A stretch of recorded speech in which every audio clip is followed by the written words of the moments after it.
بسم الله الرحمن الرحيم الحمد لله رب العالمين والصلاة والسلام على أشرف الأنبياء والمرسلين نبينا محمد وعلى آله وصحبه أجمعين وبعد. Alhamdulillah, we're on the 7th chapter of book 1, Bab al-Ghusl min al-Janaba. So the major ablution or ghusl, or washing up from sexual or basically sexual impurity. So ghusl in the Arabic language basically washing something or pouring water over something, and janaba it's like a state of ritual impurity or a state of hadath al-akbar, which is after the intercourse. There's other reasons for ghusl obviously, but he mentions the main one, which is the most apt for making ghusl. The other reasons, besides the janaba, is from hayd, or the girl's menstrual cycle, or nifas, the postpartum bleeding.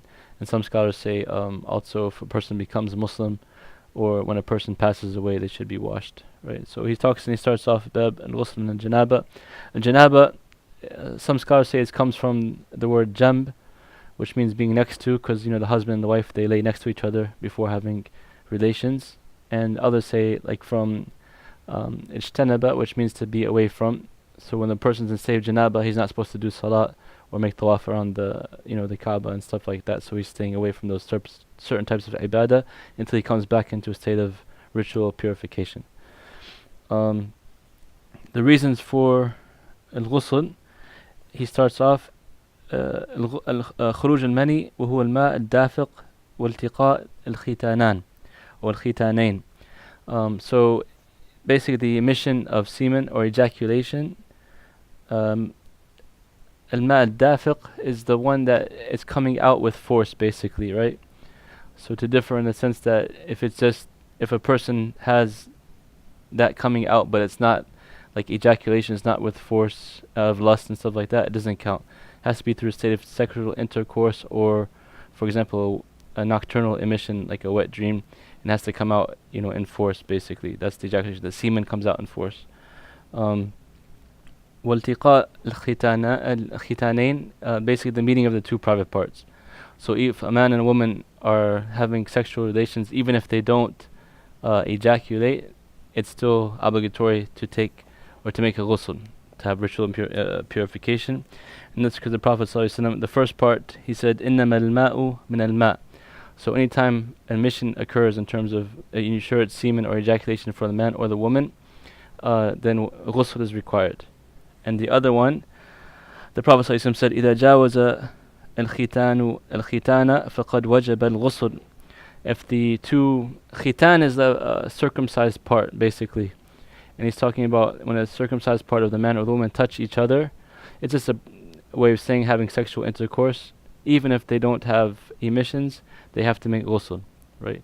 In the past, before it was permissible if they had sex and they didn't have ejaculation, that they didn't have to make ghusl, but then it was abrogated and the Prophet ﷺ said even if they have sexual relations, even if there's no emission, they still have to make ghusl. So ejaculation or touching of the private parts between man and woman. And some scholars go into great detail. Basically, if the male body part enters into any part of the female, in terms of the front or the back, it's considered obligatory to have ghusl. And you can find in the books of fiqh it gets even more detailed in terms of live or dead or anything. But basically, if there's connection between the sexual organs of any type, then ghusl has to be made. Is that clear? The mandatory parts of ghusl, the first is a niyyah, having the correct intention. So you have the niyyah to remove the hadath al-akbar from yourself, so you can have the ability to perform the certain acts of worship which requires tahara. And the second requirement, وَتَعْمِيمْ بَدْنِهِ بِالْغُسْلِ, washing the whole body with water, the entire body. And that's because Allah subhanahu wa ta'ala says يَا أَيُّهَا الَّذِينَ آمَنُوا لَا تَقْرَبُوا الصَّلَاةَ وَأَنْتُمْ سُكَارَى حَتَّى تَعْلَمُوا مَا تَقُولُونَ وَلَا جُنُبًا إِلَّا عَابِرِ السَّبِيلٍ حَتَّى تَغْتَسِلُوا. O you who believe, approach not the prayer while you are in a drunken state until you know the meaning of what you say, nor if you are in a state of janaba, which we just discussed, until you, or if you're traveling, until you wash. حتى تغتسلوا. So that's the proof from the Quran. And the Sunnah of the Prophet ﷺ, he ordered, if he was in a state of janaba, he would make the ghusl. The third requirement, according to the Hanabila, is al-madmada wastinshaq. So washing the mouth and the nose. The majority of scholars, the Jumhur of ulama, say that's not part of the ghusl. So if you have the correct intention, and you go in and take a shower, for example, with the niyyah of removing the ritual and purification, then you can, you've fulfilled your ghusl. The Hanabila say you have to wash your mouth and your nose because it's part of the body. Their dalil, can anybody guess? I think I mentioned it before to someone here, I'm not sure. They say that, so the Jumhur ulama say you just have to wash your whole body and have the niyyah and you're good. You don't have to do anything else for your ghusl to be sahih. The Hanabila say that you should wash your mouth and nose. They consider the mouth and nose as part of the body. So do you have any reasoning of why that would be? Like what would they use as evidence, for example? Mouth and nose. Wudu? What's that? Wudu? When you make wudu? The sunnah of Close. It has to do with wudu. the fard of wudu. So it's strange. And the fard of wudu for the Hanabila, you don't have to wash the mouth and the nose. But in the ghusl, they say that you do. The reason being is they say they divide the body into outer and inner. So they say the outer body is basically everything that the water can touch and is considered outside the body. And they say the nose and the mouth are part of that. And the evidence uses that. The Prophet ﷺ said, if you are fasting, وَبَالِغُوا فِي الْإِسْتِنْشَاقِ إِلَّا أَن تَكُونَ صَائِمًا, to like exaggerate in taking the water into your nose, except if you are fasting. So they consider the nose and the mouth to be outside the body as well. Because if it was inside, that would break the fast, right? If you put the water in your nose and your mouth. But it's outside. But the Jumhur of the ulama say that no, Allah said to wash, and He didn't specify, as He didn't specify in the ayat of wudu, to wash the nose and the mouth. So just as long as you cover your body with water and you have the correct intention, you fulfill the ghusl. So you can jump into the ocean with the intention of ghusl and you'll be okay. The Malikiyah, they add in addition to that dalk, which is like rubbing the body with water. And the correct opinion that Allahu Alam, according to the Jumhur, is you don't have to rub the body, but it's preferred if you can't to rub it, rub the water into your body. So those are the two main requirements according to the Jumhur: niyyah and washing the entire body with water. Is that clear? Hanabila, they say to add the mouth and the nose, and the Malikiyah, they say to add the dalk, which is rubbing the skin. What would be the sake of that? To do all of them if you can, obviously. Yeah, but if you're just, don't have sufficient amount of water, for example, or you're in a rush, you can just do the bare minimum, which is the niyyah and covering the body with water. The recommended acts is the starting off with Bismillah. Yes. Did you cover already if you have to like make wudu from like right to left? No, we're going to get in that now. So that's the fard part. That's what you do to be sufficient for having your ghusl. Now he's going to describe the sunnah. So the sunnah, start with the Prophet ﷺ, the Bismillah, saying Bismillah ar-Rahman ar-Rahim, or Bismillah. And it comes from the hadith, كل أمر ذي بال لا يبدأ فيه بذكر الله عز وجل فهو أبتر. Any great affair that doesn't start with the remembrance of Allah subhanahu wa ta'ala, it is like loss, right? So the scholars derive from that for any type of worship or any type of good affair, you should start with the Bismillah. And then second, he says, ويدلك بدنه بيده, and he wipes or rubs the body with his hand. Right, that's also from the Sunnah. ويفعل كما روت ميمونة رضي الله عنها, and he's going to describe the Sunnah of the Prophet ﷺ now in this hadith, that the Maymuna, the wife of the Prophet ﷺ, she narrated. So she said, سترت النبي صلى الله عليه وسلم فاغتسل من الجنابة فبدأ فغسل يديه ثم صب بيمينه على شماله فغسل فرجه وما أصابه ثم ضرب بيديه على الحائض والأرض ثم توضأ وضوءا للصلاة ثم أفاض الماء على بدنه ثم تنحى فغسل رجليه. So he said, the wife of the Prophet ﷺ, Maymuna, she said, I covered the Prophet, and he set her up to put a cover from that. And the scholars, they derive from this many rulings and wisdoms. Like first of all, the importance of covering yourself from being unclothed in front of other people, right? So she was covering the Prophet ﷺ, that's one. Also, that it's okay for the wife of a husband or the husband to look at the private parts of the wife and the wife look at the private parts of the husband.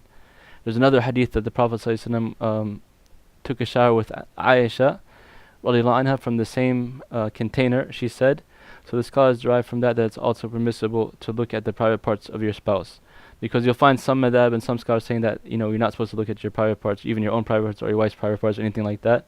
But this hadith shows that it's permissible for the spouse to look at each other's private parts, and not for other people though. So that's why the Prophet ﷺ was covering. فَاغْتَسَلَ مِنَ الْجَنَابَةِ He was washing from janaba, the major ritual impurity, right? The state of being after having sexual relations. So he started washing his hands first. The Prophet ﷺ washed his hands. Then he poured the water over with his right hand on his left hand and washed his private parts, removing what has been affected, meaning like the woman's, fluids and stuff like that, and his own fluids. They washed that. He cleaned that first, and then he struck his hand against the earth or against the wall, they say, or the floor, something solid, earthen, to remove that dirt from his hands.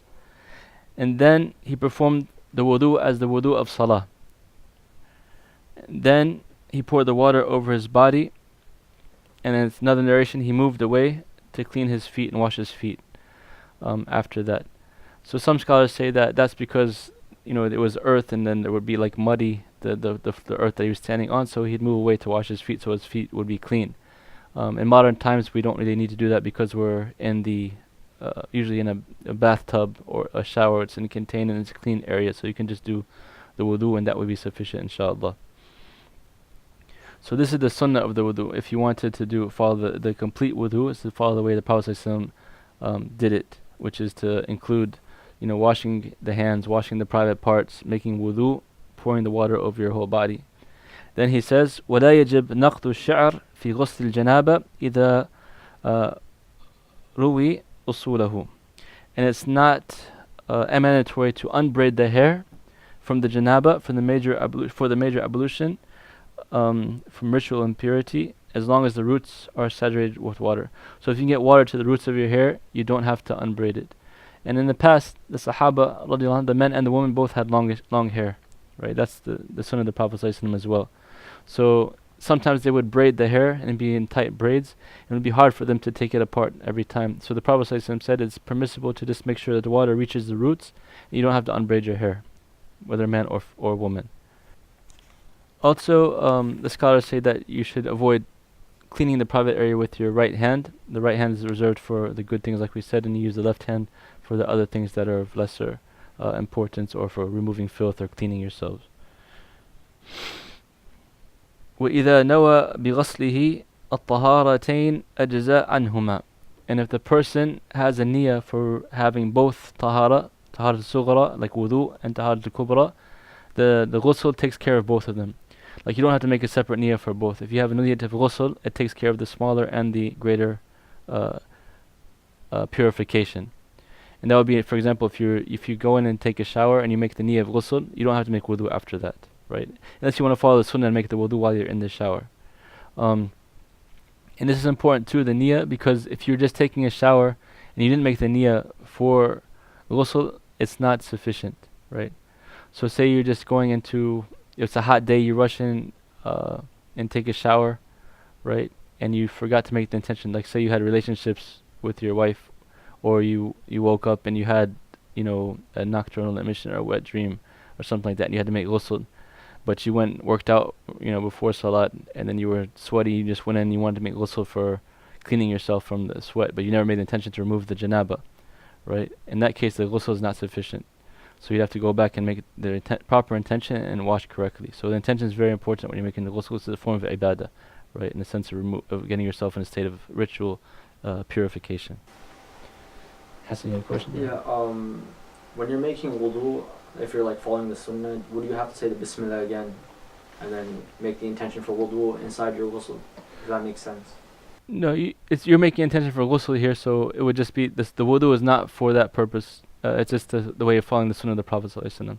So the first bismillah would be sufficient, inshallah. Wallahu a'lam. When you make ghusl, you cover the wudu too, right? Yeah, it covers. So the big purification covers the smaller purifications, right? The bigger niyyah for any type of ibadah encompasses the lower ibadat. وكذلك لو تيمم للحديثين أو للحدثين والنجاسة على بدنه أجزاء عن جميعها. And also if the person attended, like so say if you attended, major ritual purification will cover for both the lower and the major, right? And he's saying likewise if one makes tayammum with two types of ritual impurity, the major and the minor, as well as the filth on the body, it covers that for him as well. So when you make tayammum, obviously there's no water around, right? So even if you have filth on your body, you can't remove it. So that if you have the niyyah to have, like, according to the Hanabila, the removal of filth and the purification, it covers all of that, basically the one niyyah. But if you just had niyyah for one of them, it's not sufficient for the others.